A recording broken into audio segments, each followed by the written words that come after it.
Hello and welcome to another edition of Film Club, and this is another Horror Fest special, so this is going to be another retro movie review. As I've stated before, I'm on the kick of John Carpenter for the first year of Horror Fest.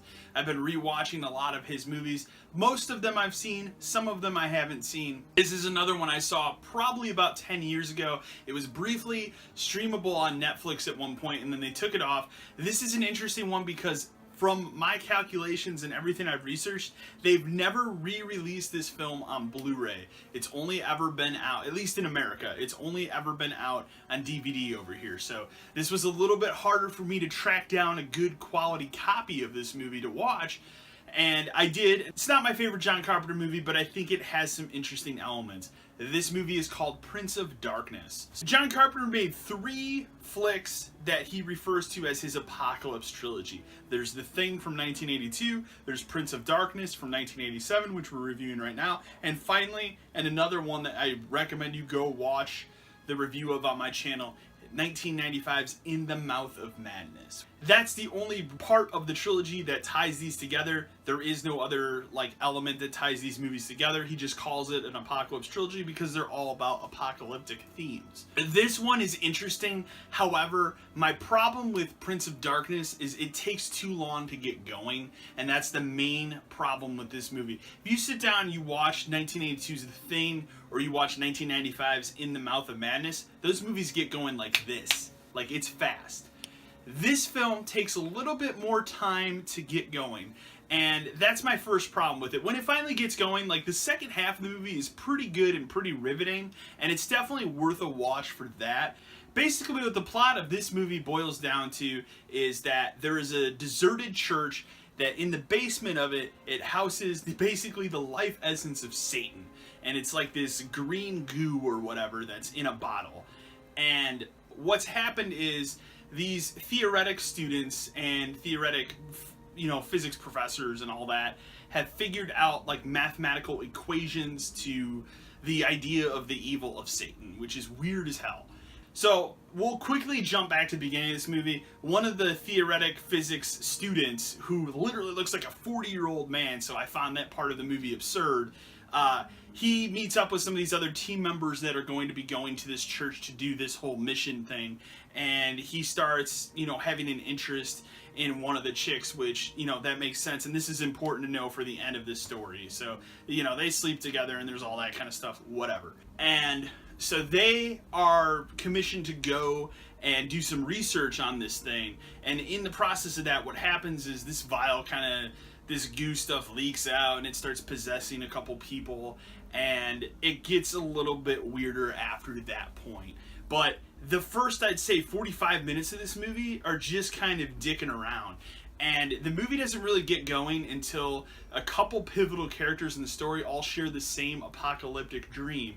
Now, I'm going to be honest. I'm not a guy that gets creeped out by a lot of shit anymore. I'm desensitized to a lot of horror stuff. I've watched so many horror movies in my existence on Earth that it just, at this point, it's desensitized. I don't get creeped out very often. However, this film has a scene that creeps the hell out of me, and it is simply the scene in which these people are sharing the same dream, and the dream is like a future apocalyptic message, but it's the way in which it's shot is creepy as hell. It's one of those, if you've ever heard or listened to some of those number stations that are just, spitting out that number over recording constantly that we have in America, that shit creeps me out. And it's like that. Basically, it's a message. It has this real old ass VHS grainy footage feel to it, and it's kind of like the offset of seeing a church. It's like the front of a church, and inside of the church, there's a little corridor, and you see a shadowy figure, and then over it, it's a recording, and the recording is just saying the end of the world is coming in the year 1999, so 1999. But they show this shot a couple times, and then to a more effective degree at the end of the movie, which we'll get to. But this specific shot, for whatever reason, creeps the hell out of me. I don't know why. So I applaud John Carpenter for creeping me out, for the first time in a long time. I vaguely remember being creeped out by this, when I watched this movie 10 years ago on Netflix. But that being said, what happens is 2 of the students get possessed, and then it's discovered that Satan's not the real bad guy. There's this other like dark matter, antimatter being called the anti-god, and he's the big bad guy, blah blah blah, whatever. The end of this film, it all has to do with portals through mirrors. So this woman, she's possessed by Satan, and she's trying to pull through the anti-god through this mirror, which is, it's done really well. The effects look really great. Even today, watching this movie 35 years later, or 30 years later, however, I think it's 30 years this year, actually, 1987. So the end of this movie, the one student that is possessed by Satan trying to pull the anti-god through the whole mirror thing, the other girl that he's dating sees this going on. Everybody's kind of like knocked down, including the priest and everything. And basically what happens is she runs in and tackles her to stop this. They both fall into the mirror portal, and then the priest throws this axe at the mirror, and the mirror shatters. So she's now trapped in that realm, and that's like the end of her and everything. And this guy's super distraught about it, the dude that was dating her, whatever. So the end of this movie, and it's a very effective end to this movie, I thought, is he has that same dream again, the weird creepy ass VHS like 1999 dream, only the shadowy figure has been replaced by her, and she's reciting the shit that's being said on the tape.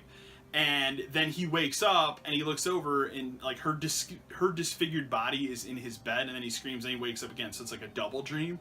And the last shot of this movie is he walks over to the mirror in his room, and he's like reaching his hand towards the mirror.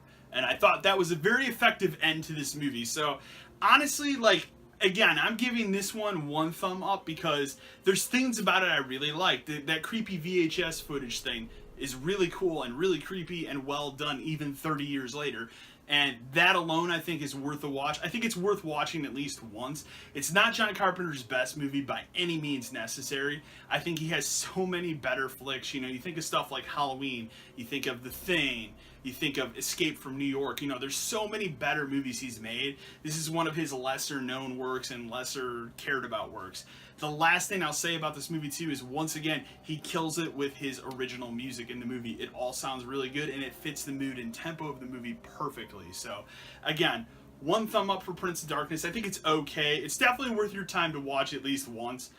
If you're just starting out watching John Carpenter's movies, put it lower on your list. There are better ones to get to before you get to this one. Anyways, guys, thanks for watching this video. Remember to like, share, and subscribe to the channel. And as always, until next time.